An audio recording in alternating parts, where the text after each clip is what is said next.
Hello everyone, welcome to my channel flavour veg journey. આજે હું તમારી જોડે દિલ્હી સ્ટાઇલ છોલે કુલચેની રેસિપી લઈને આવી છું. એકદમ સ્પાઇસી અને ચટાકેવાળા છોલે થશે. અને કુલચે હું ઘઉંના લોટમાંથી બનાવવાની છું. બહુ જ ફાઇન થાય છે આ છોલે કુલચે. અને ડુંગળી વગર છોલે હું બનાવવાની છું, તો વિડીયોને છેલ્લે સુધી જોજો. પહેલાં હું કુલચા બનાવીશ. તેના માટે 3 ટેબલસ્પૂન હુંફાળા દૂધમાં 2 ટેબલસ્પૂન જેટલું દહીં મોડું લેવાનું છે, હાફ ટીસ્પૂન ખાંડનું પાવડર, થોડુંક બેકિંગ પાવડર અને થોડુંક જ બેકિંગ સોડા ઉમેરવાનું છે ને મિક્સ કરી લેવાનું છે. પછી તેમાં 1 કપ જેટલો ઘઉંનો લોટ મેં લીધો હતો. અહીંયા મેંદાનો લોટ યુઝ કરવો હોય ને તો એ બી કરાય. મેં ઘઉંનો લોટ યુઝ કર્યો હતો. અને મીઠું ઉમેરી અને ઢીલો લોટ બાંધી લેવાનો છે. એકદમ સોફ્ટ લોટ બાંધવાનો આનો. લોટ બાંધી તેલવાળો હાથ લગાડી હવે તેને ઢાંકીને થોડીક વાર મૂકી દેવાનો છે. હવે વટાણા થોડાક મેં લઈ લીધા હતા, પલાળી દીધા હતા. તેને કુકરમાં એડ કરી મીઠું અને ખાવાનો સોડા ઉમેરી પાણી ઉમેરી તેને કૂક કરી લેવાના છે. વટાણા એકદમ સોફ્ટ ના થાય ને ત્યાં સુધી કૂક કરવાના. ખાવાનો સોડા એડ કરવાના એટલે થઈ જશે.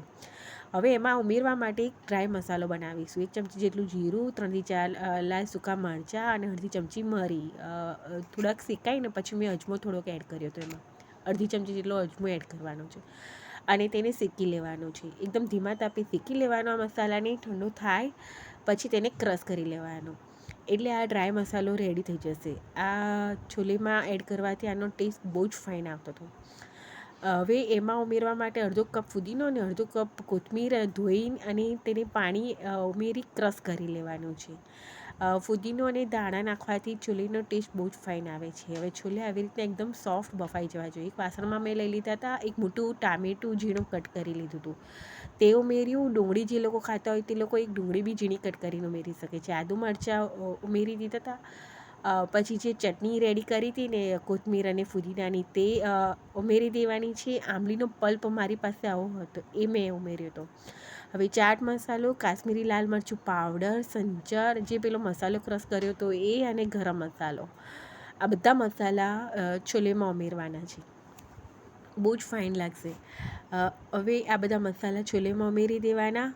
પછી કોથમીર ધોઈને ઝીણી કટ કરીને ઉમેરવાની છે બહુ બધી. અને ઉપરથી લીંબુ નીચોવી દેવાનું. અને હવે મેઇન છે આને મિક્સ કરવાનું. આવી રીતે 1 ચમચીથી બધું મિક્સ કરી લેવાનું. આમાં 1 ચમચી બી તેલ નથી એડ કરવાનું. તો બી બહુ જ મસ્ત અને ટેસ્ટફુલ અને એકદમ સ્પાઇસી આ છોલે થયા હતા. હવે છોલે રેડી થઈ ગયા. હવે પેલો લોટ બાંધ્યો હતો ને કુલચેનો, એને ઓવલ શેપમાં વણાય અને આવી રીતે મેં વણી લીધા હતા. પતલા વણવાના એકદમ. અને પછી લોઢીમાં એકદમ ધીમા તાપે શેકી લેવાના. તો બી એકદમ સોફ્ટ અને મસ્ત થશે. આ ઘઉંના લોટના છે, મેંદાના બી સોફ્ટ થાય છે, બહુ ફાઇન થાય છે. જો છે ને એકદમ સોફ્ટ. હવે એ જ લોઢીમાં નોનસ્ટિક લોઢીમાં બટર, લાલ મરચું અને કોથમીર એડ કરવાની છે. અને આ જે છોલે આપણે કર્યા હતા ને તે ઉમેરી અને આવી રીતે ગરમ કરી લેવાના છે. અને ત્યાંનો ટેસ્ટ ડબલ થઈ જાય છે. આવી રીતે ગરમ કરશો ને તો ઓર બી મસ્ત લાગે છે. એમ ખાશો ને તો બી સરસ લાગતું હતું, પણ આવી રીતે ગરમ કરીને ખાશો ને તો બહુ જ ફાઇન લાગતા હતા છોલે. હવે રેડી થઈ ગયા છોલે. પછી હવે એને નીકાળીને એ જ લોઢીમાં મેં પહેલાં કુલચે શેકી લીધા હતા.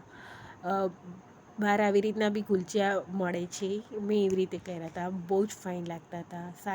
સાદા કરશો તો બી ચાલશે, તો બી સરસ લાગે છે. આ છોલે કુલચે ટેસ્ટમાં બહુ જ મસ્ત લાગતા હતા. મેં ફર્સ્ટ ટાઈમ કર્યા હતા પણ બહુ ફાઇન ટેસ્ટફુલ થયા હતા.